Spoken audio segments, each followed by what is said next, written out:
Hi, my name is Darren, and this is a lockdown story. Case number 3. Celestial Phenomena, 1561 to 1566. Most people who casually observe the subject of UFOs tend to believe that the first sighting was observed in 1947 by the American pilot Kenneth Arnold. While Arnold's sighting coined the term flying saucer, and we'll discuss that sighting in a future story, it is by far and away not the first time that unusual objects have been observed in the sky across history. Today's story is a case in point. Before we get into the story, however, we need to first take a brief tour into the history of human-designed and powered flight. The timeline of aviation starts in 1000 BC, when the first kites are recorded. Then we'd have to jump to 1709, when model glider designs first started to occur. Moving on to 1783, the first manned hot air balloon flight took place. By 1843, humans had reached the stage of biplane design, closely followed in 1895 by biplane gliders. It was not until 1903 that the Wright brothers undertook the first powered flight. The first rocket-powered plane flew in 1928, and the first jet plane flew in 1939, with humans finally venturing into space in 1957 with the launch of Sputnik. This brief history lesson, then, shows that up until the very late 1700s, with the possible exception of a few brave unknown souls who strapped themselves to kites, humans had not ventured into the air, and it was not until the 1900s that we truly found our wings. So moving to our story, we now travel back to the morning of April 14, 1561, and an event that is recorded in a historic document that is held and available for inspection in the main library in Zurich University in Switzerland. The text reads as follows. In the morning of April 14, 1561, at daybreak between 4 and 5 a.m, a dreadful apparition occurred on the sun, and then this was seen in Nuremburg in the city, before the gates and in the country, by many men and women. At first there appeared in the middle of the sun 2 blood-red semicircular arcs, just like the moon in its last quarter, and in the sun, above and below and on both sides, the colour was blood. There stood a round ball of partly dull, partly black ferrous colour. Likewise, there stood on both sides, and as a torus about the sun, such blood-red ones and other balls in large number, about 3 in a line and 4 in a square, and some alone. In between these globes there were visible a few blood-red crosses, between which there were blood-red strips becoming thicker to the rear and in the front malleable like the rods of reed grass, which were intermingled among them 2 big rods, one on the right, the other to the left, and within the small and big rods there were 3, also 4 and more globes.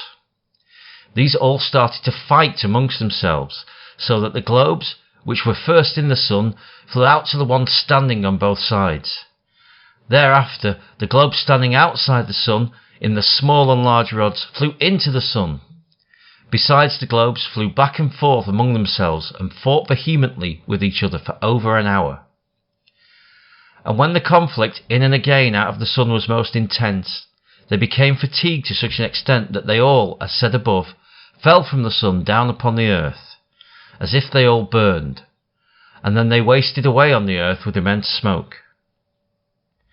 After all this, there was something like a black spear, very long and thick, sighted. The shaft pointed to the east, the point pointed west. Whatever such signs means, God only knows. Moving forward in time, and 1566, and 200 miles to the west, the residents of the city of Basel in Switzerland also made some interesting observations, and again the document reporting them is available in historic archives. The document reads as follows. It happened in 1566 3 times, on 27 and 28th of July and on August 7. Against the sunrise and sunset we saw strange shapes in the sky above Basel. During the year 1566, on the 27th of July, after the sun had shone warm on the clear bright skies, and then around 9 p.m, it suddenly took a different shape and colour. First the sun lost all its radiance and lustre, and it was no bigger than a full moon, and finally it seemed to weep tears of blood, and the air behind him went dark. And he was seen by all the people of the city and countryside, in much the same way also the moon, which has already been almost full, and has shone through the night, assumed an almost blood-red colour in the sky. The next day, Sunday, the sun rose at about 6 o'clock, and slept with the same appearance it had when it was lying before. He lit the houses, streets, and around, as if everything was blood-red and fiery. At the dawn of August 7, we saw large black spheres coming and going with great speed and precipitation before the sun, and chattered as if they led a fight. Many of them were fiery red, and soon crumbled and then extinguished. What, then, do these historical records show? Although the science of astronomy was in its infancy in the 1500s, people have been looking up into the sky since humans first evolved.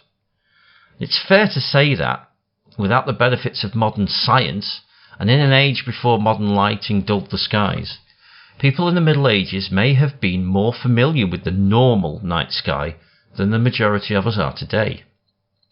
As such, when they describe something unusual, it's time to take notice. Natural sky events do occur, such as meteor showers, solar eclipses, and cometary flybys. However, such phenomena do not fit the bill of the descriptions given. Meteor showers do not intertwine and destroy each other, nor do they take the form of globes, tubes, rods, toruses, or arrowheads.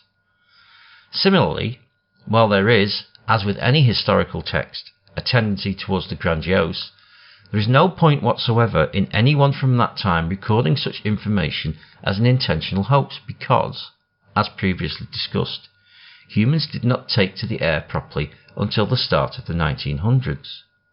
You also have to bear in mind that this is a time where making such claims without any evidence or other witnesses is likely to lead to charges of witchcraft or heresy, which could get you burnt at the stake. This then begs the question, what did the residents of Nuremburg and Basel witness? Could it have been a battle in the skies of the earth by two warring extraterrestrial factions? The descriptions of the objects witnessed mirror countless modern UFO reports across the ages of arrow-shaped craft, cigar-shaped objects, crosses, cylinders, orbs, and saucers. And if it was a battle, what could those extraterrestrials have been warring over? Did humanity dodge a bullet? Unless someone invents a time machine, we are never likely to know, and therefore the case remains open. Next time, we pay a visit to the seas off Indonesia for something far more sinister. Thank you for listening. Stay safe. Goodbye.